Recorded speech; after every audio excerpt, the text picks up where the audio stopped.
2014 New York International Auto Show Part 2. Jacob Javits Center, bathed in light. We're like an eagle-eyed cherry, how we saved tonight. We're not paid to fight, but we'll sock another fella for that Rockefeller money if we're paid tonight. We can act polite, like the class elect. Got people feeling us, guess we got that mass effect. But if you wanna get gas played like that sane, won't hesitate to leave you feeling max pain. Cause I'm a lover, not a fighter, moonlighting as a writer. New York International Auto Show couldn't get wider. I'm totally serious, you guys, press stay. It couldn't get any wider.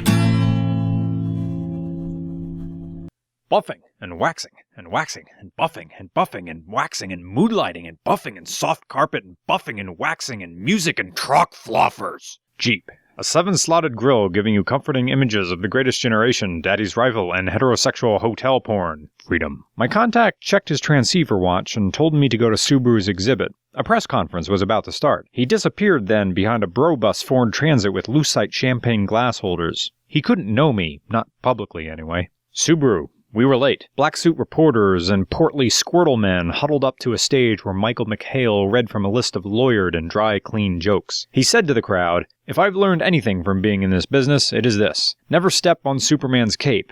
It was a joke, but it fell flat. He looked to the other reporters and they didn't laugh. Michael McHale went away, but strip club music played, lights dimmed, smoke machines huffed, and 20th Century Fox spotlights crisscrossed over the ceiling. 2014 Subaru Outback. All of the complimentary copy reporters stopped doing nothing and raised their phones. Cameramen hefted up better cameras by their tripods. Why were the Roman and I the only people writing things down? Aside from filming with their cell phones, the other reporters stood, with detached stares and like eye-rolling scenesters too cool to care. We were writing as fast as the graphite could be clicked from our mechanical pencils. A difficult-to-pronounce Yasuki Yoshinaga, the CEO of Fuji Heavy Industry, appeared, and a beard blogger with gauged earrings screwed together all of his GoPro accessories to get a few extractable frames of Yoshinaga. I couldn't see the Outback. I couldn't even see the monitor showing the Outback. Yoshinaga said, "I will now step aside so you can experience the 2014 Outback for yourself." And then the stampede started. The horror. Suits bunch up and everybody smells the back of each other's necks to get lens time with a beige station wagon. Still, they are not writing anything down. Just more video cameras. A sweet-smelling man came up to me with a fistful of these. It is a thick plastic hotel room key with a USB card inside, and it has a capacity of 1.8 gigabytes. And inside are stock photos and spec sheets and pre-written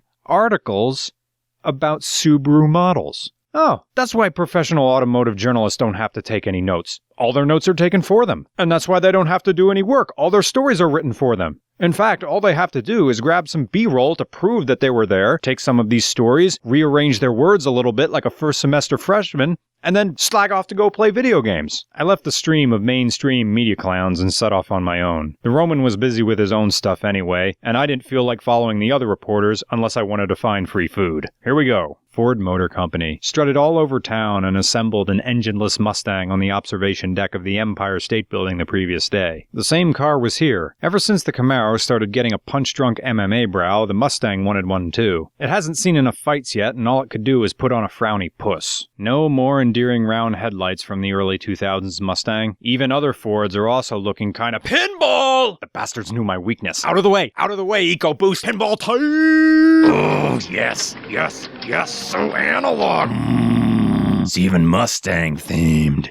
Nope, stop this foolishness. This is a ruse thought up by Ford to distract me. Stay on task, damn it. I wheeled around to dig into the 4-cylinder EcoBoost engine and tried to discover how Ford is going to appease the V8 purists. Maybe forced induction will make them acquiesce. For my money, the only way Ford guys will accept the 4-banger Stang is if it beats 6-cylinder Camaros. I started laying my hands on this display engine, and out from backstage, a Ford butler presented me with a tray full of shot glasses half full of ranch dressing, 1 carrot, 1 celery stalk, 1 slice of cucumber, and a non-tasting pepper. This time their deception worked. I was hungry, and something was rotating in the corner, and the Roman was gone. It was time to quit lollygagging around. Attack these units, as those in the industry call them, with all your graphite, and don't slow down for snacks or swag. Here we go. Nissan Juke, a car with more facial work than the children's beauty pageant moms who drive them. Nissan GTR, the official car of Nerd Rage, a vehicle more complex than its owner's OkCupid rants on our OkCupid. I'm doing everything right,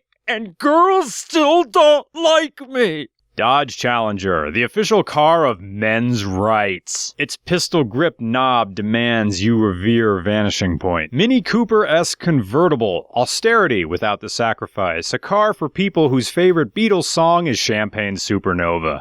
Volkswagen. The 90s called. They want their cereal box toys back. Beetle Cabriolet, the mimosa of cars. The spirit of the convertible LeBaron lives on. I couldn't resist the call of the Beetle Pod. What secrets lie within?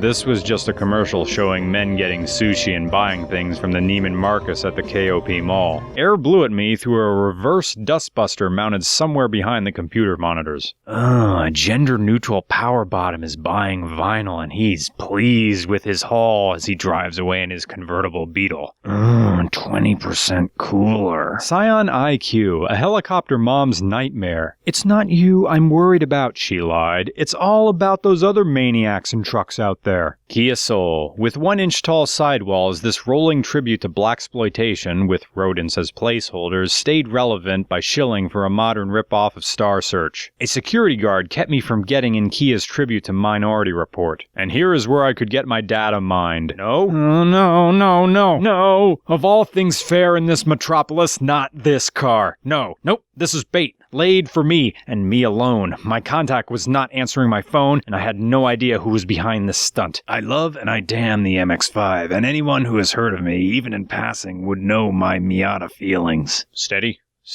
Do not engage. Do not say anything out loud.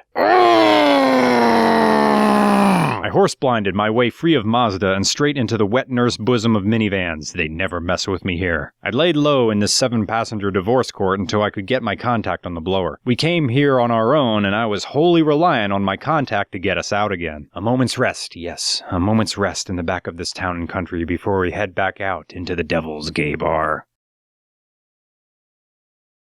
Hey, that's a sweet car. Can I get in it? Can I get in it? Can I get in it? It's a sweet car. Direct injection. I have an erection. Oh, did not mention I have a blurred face. Don't take my picture. I'm like a mixture of sweat and hipster. It's a sweet car.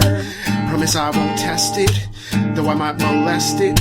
Totally gonna molest it.